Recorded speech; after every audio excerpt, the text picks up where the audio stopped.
to this week's Facebook Live. I was talking about stress journals last week and using them to reduce your stress and how beneficial they can be. One aspect of that would be to look at your negative thinking patterns.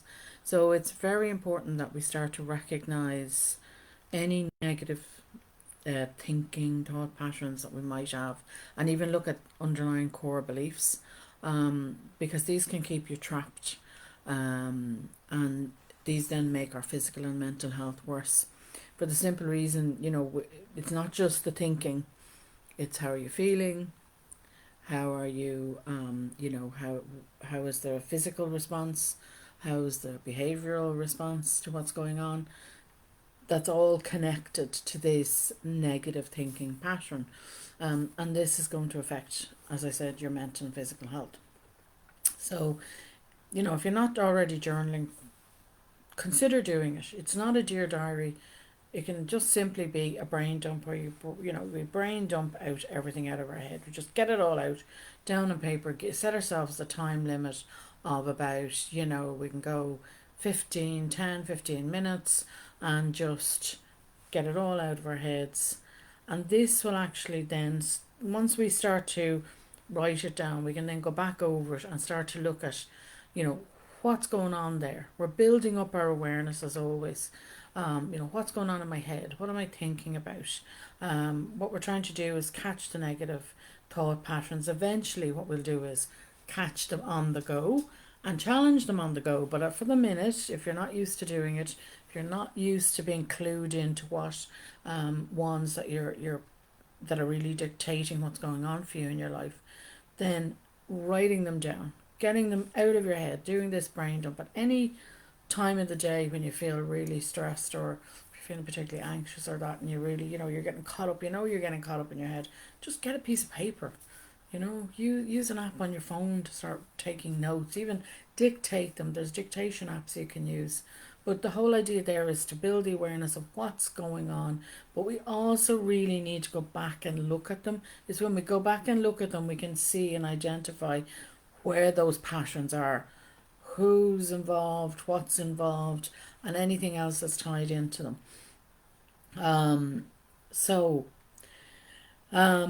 Let's have a look at, what they might be.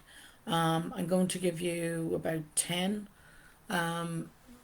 different patterns. They're all written down in this week's blog. As always, I'll leave a link to it in the description. But, what are the common ones? So these are the top common negative thinking patterns or thought distortions that we might have. So the first one is all or nothing thinking, black or white thinking. It's in extremes. It's either or. Type of thinking. The second one then is overgeneralization. So it's a single event is complete proof that all other similar events are going to turn out the same way. That's a lot of information in that one.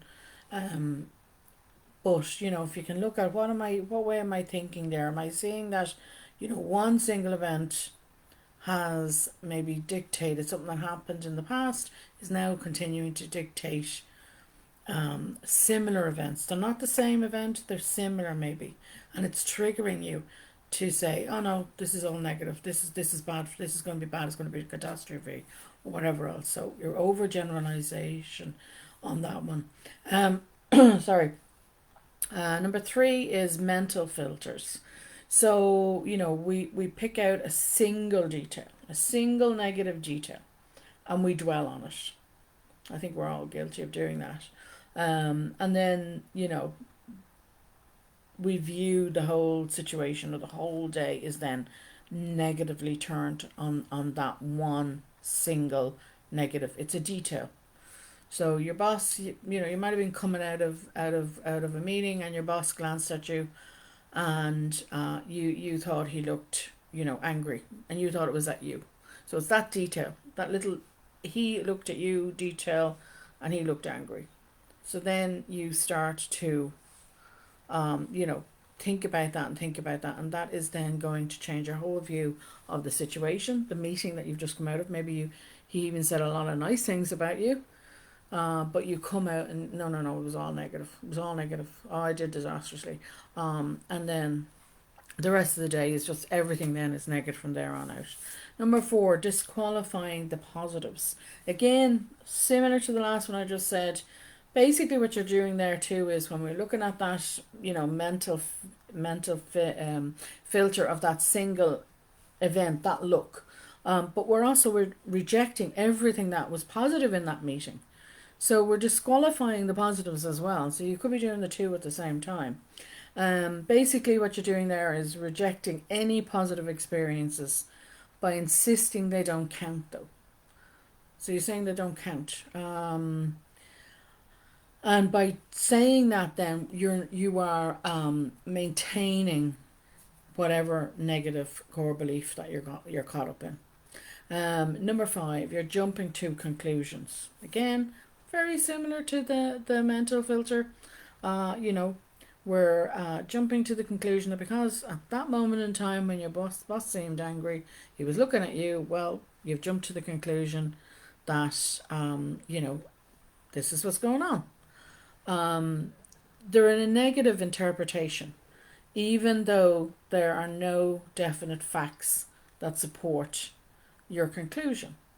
So they can center around 2 types, mind reading and fortune telling. I think a lot of us think we can mind read when in fact we can't, and a lot of us can fortune tell as well, even though we definitely can't.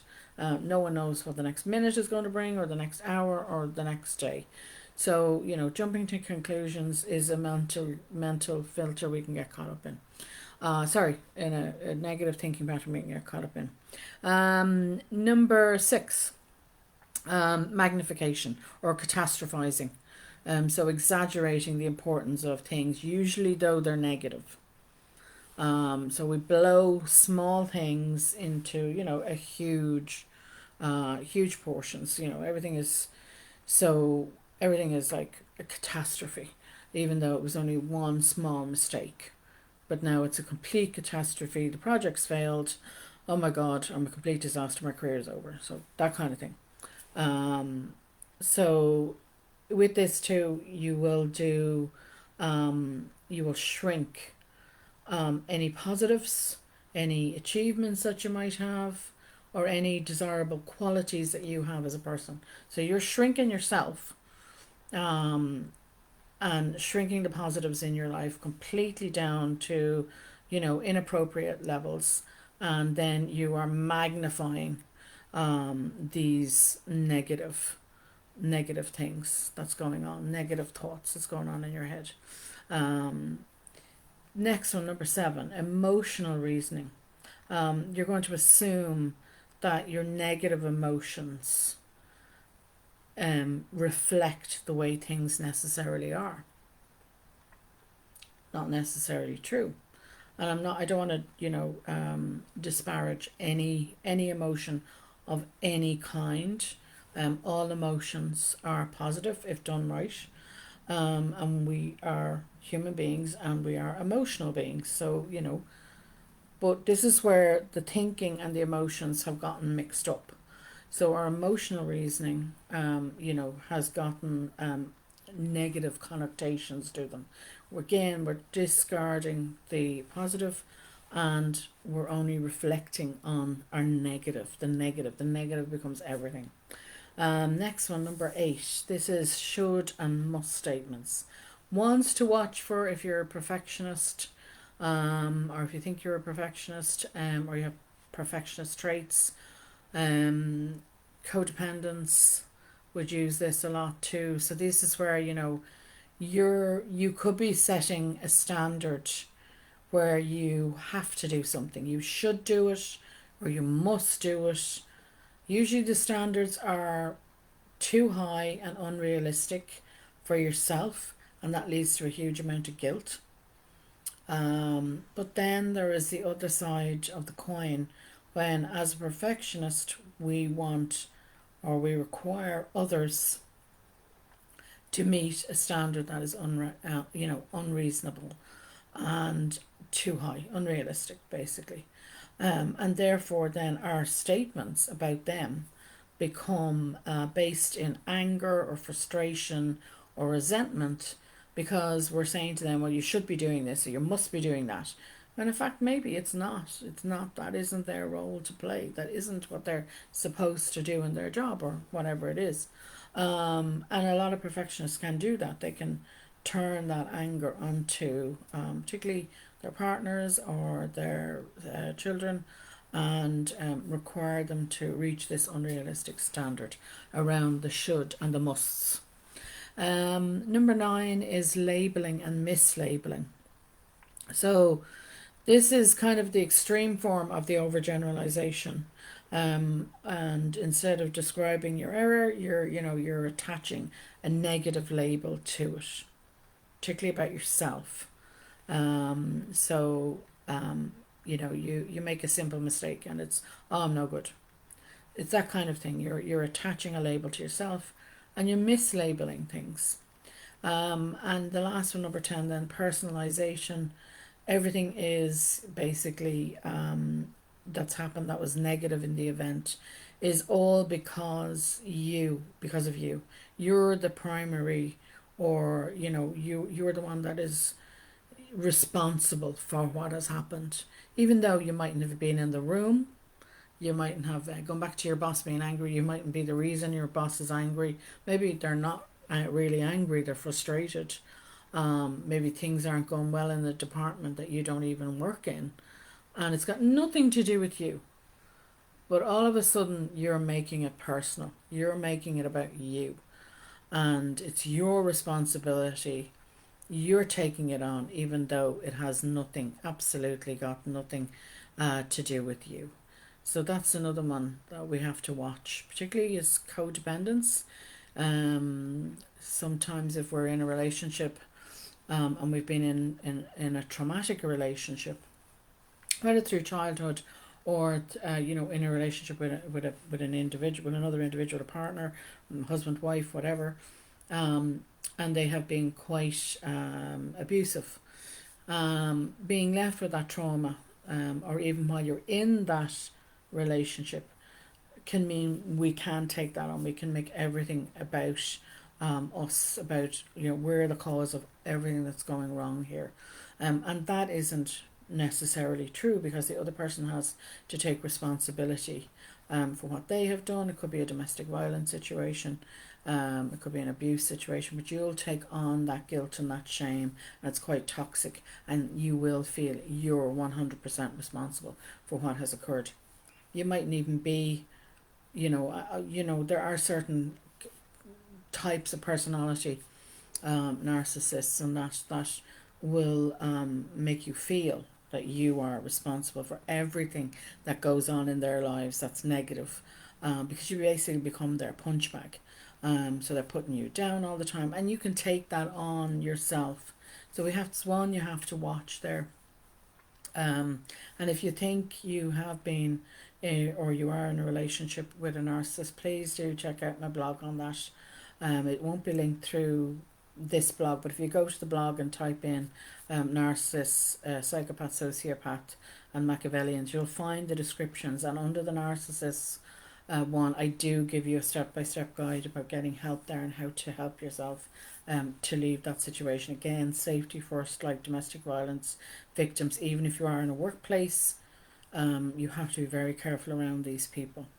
So getting back to that's a sidetrack. Getting back to this week, can feel very scary, particularly when you start looking at these thought patterns, and then maybe you realize there are some core beliefs that you're holding about yourself that are negative, and it can be very scary, because we then think, oh, our brain is trying to fool us. But remember, we want to be positive about this. Once we know what's going on, we build our awareness, as always. Once we know we're doing something, and once we can accept ourselves, have some compassion and say, okay, yeah, I'm doing this. I have this particular thought pattern that I use a lot. Then it's time to accept that that's what you're doing. So we don't skip acceptance. That's where the self-forgiveness, the love, the compassion for ourselves comes into. And then we can move on to changing and challenging. And what we're going to be doing there is with these thought patterns is we're going to challenge them. So we're going to be more proactive when we learn to sit with acceptance first. So we can be more proactive about changing them.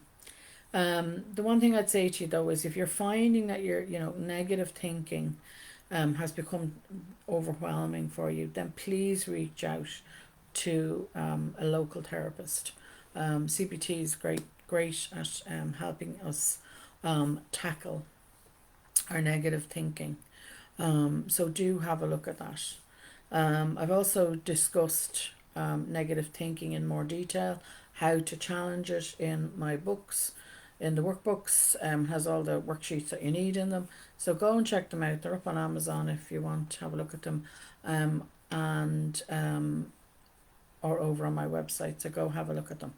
That's it for this week. I will see you again next week. I hope this has been helpful. If anybody, as always, has any questions, I'm happy to answer them. So pop them in, in underneath, and I will have a look at them. I'll talk to you all next week. Stay safe out there and have a good day. Enjoy your weekend. Because it's Friday here in Ireland when I'm recording this. So enjoy your weekend and take care.